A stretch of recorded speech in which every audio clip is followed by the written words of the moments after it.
हम इसलिए मुस्कुरा रहे हैं कि पूरे पाकिस्तान में इस वक्त सिर्फ लगता है हमारा इत्मीनान है जस्टिस आमिर फारूक पे, तो वो हमारी कदर करें और इंसाफ दे दें, मैं यही कह सकती हूँ।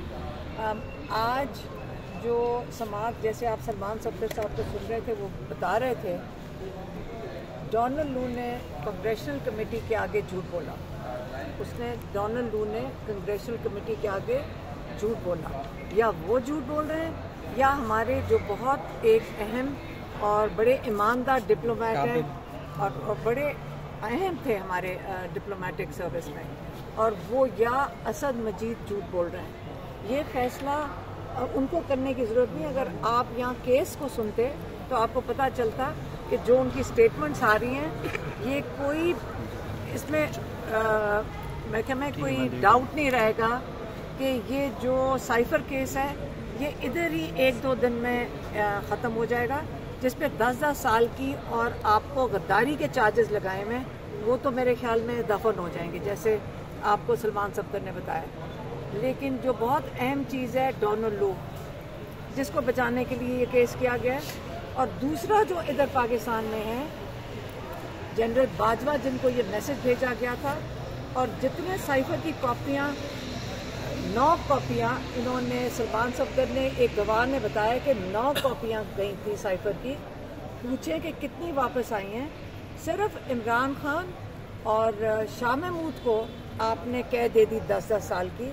जो बाकी कॉपी है, जनरल बाजवा की कॉपी वापस आई है। ये तो इन्होंने जरा अगर करने देते ट्रायल कोर्ट में, तो सलमान सफदर ये भी पूछ लेते कि जनरल बाजवा की कॉपी किधर है, जिनको ये मैसेज भेजा गया था। तो ये साइफर के ऊपर इंशाल्लाह अगर ईमानदारी से और हौसले से, और जो कुछ बाकी जजेस 6 जजेस ने कहा है जस्टिस आमिर फारूक के बारे में, इसका तो फैसला करते हैं साइफर का, लेकिन जो बाकी केसेस ये संभाल के बैठे हैं इमरान खान के, बेहतर ये होगा कि वो बाकी जजेस के पास कर दें, उनके पास उनको बांट दें। इनका कोई जवाब नहीं बनता कि बाकी केसेस इमरान खान के साइफर के अलावा कोई केस सुने, तो इससे बेहतर होगा बांट दें और जल्द बांट दें, ताकि साथ साथ बाकी भी केस सुने जाए। मैडम ये बताइएगा कि क्या आप समझती हैं कि जो इमरान खान के खिलाफ फैसले की गई हैं वो किसी दबाव का नतीजा थे? किसने, कौन से फैसले? जो जजेस ने किस वाली की बात कर रहे हैं? 6 जजेस ने जो कौन सा फैसला नहीं किया? अब हमें क्या पता दबाव के नीचे है, हमें क्या पता किस वजह से। थोड़ा सा नीचे कीजिए, ये जजेस की जिम्मेदारी है। थोड़ा सा नीचे। इंसाफ तो हम जजेस से मांगते हैं, जो हमारे काजी होते हैं उनकी जिम्मेदारी है कि आप इंसाफ दें। अगर आप ये कहें कि जी हम मुझे दबाव था, ये किस किस्म की बात है? मुझे आपके एक अहद करके आते हैं कि आप अपने पाकिस्तानियों को इंसाफ देंगे, और फिर आप ये बहाना कहें, मुझे कहते हुए भी शर्म आए।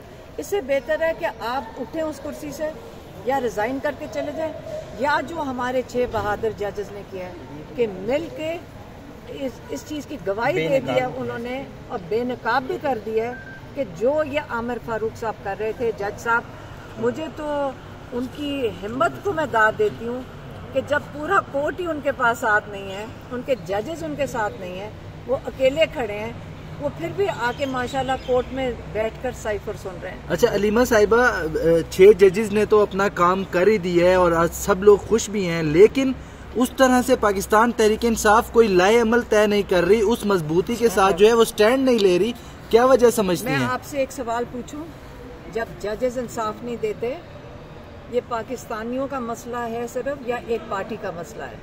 अगर जब आप अपने जजेस के साथ खुद नहीं खड़े होंगे, ये पाकिस्तान का मसला है। कल आप और मैं, हम सब ने इन जजेस के सामने जाना है। जब एक दफ़ा जजेस ने हिम्मत की है, हर पाकिस्तानियों को अपने ईमानदार और हिम्मत वाले जजेस के साथ खड़े होना चाहिए। और जो लॉयर्स हैं, जो आप कह रहे हैं लॉयर्स जो जुडिशरी के लिए खड़े थे, जब लॉयर्स की मूवमेंट शुरू हुई थी, जब वो चौधरी इफ्तिखार के लिए खड़े थे, आज इन जजेस के साथ सारी एसोसिएशंस, बार एसोसिएशंस, बल्कि हज़ारों लॉयर्स हैं पाकिस्तान में। मेरा तो ख्याल है उन सबको आज इनके साथ यकदेशी दिखानी चाहिए, और सारे पाकिस्तान में इनको निकल कर इनका साथ देना चाहिए। आप समझती हैं जनरल फैज़ साहब ने जब शौकत अजीज़ सिद्दीकी साहब पर प्रेशर डाला था, उस वक्त पीटीआई वाले उनका साथ देते तो आज आपको ये दिन फेस ना करना पड़ता? मुझे नहीं समझ आ रही आप कौन सी बात कर रहे हैं। मुझे आप ऐसी चीज सवाल ये कर रहा हूँ, शौकत अजीज सिद्दीकी इसी हाई कोर्ट के जज थे। जनरल फैज ने कहा था कि मेरे कहने के मुताबिक फैसले करें।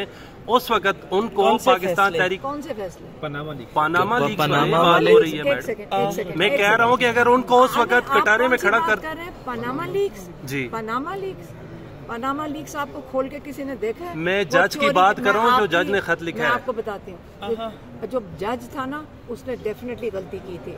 जो उसने जिस चीज के ऊपर इनको चार्ज किया था वो कुछ भी नहीं था। जो असली चार्जेस थे उस जज ने छोड़े थे। आप सही कह रहे हैं, अगर ये जजेस सही फैसला देते आज ये फारग ना फिर रहे होते कि एक अकामे के ऊपर उसको चार्ज किया था। जो चोरी और डाका जो आप और मेरा पैसा लेकर गए हैं उसके ऊपर चार्जेस नहीं थे। ऐसे फैसलों की सुधार के लिए फिर क्या मुमकिन है? क्या अगर कोई राय आपसे तलब कीजिए, कैसे मेरी राय क्या होगी? हम सारा दिन कोर्ट के अंदर खड़े होते हैं, हम सारा दिन जेलों में खड़े। मैं ये बता दूं, इंशाल्लाह अगर पाकिस्तान को थोड़े से अच्छे जजेस मिल गए ना, पाकिस्तान की जो कहते हैं ना कि मुस्तकबिल बदल जाएगा इंशाल्लाह। Thank you.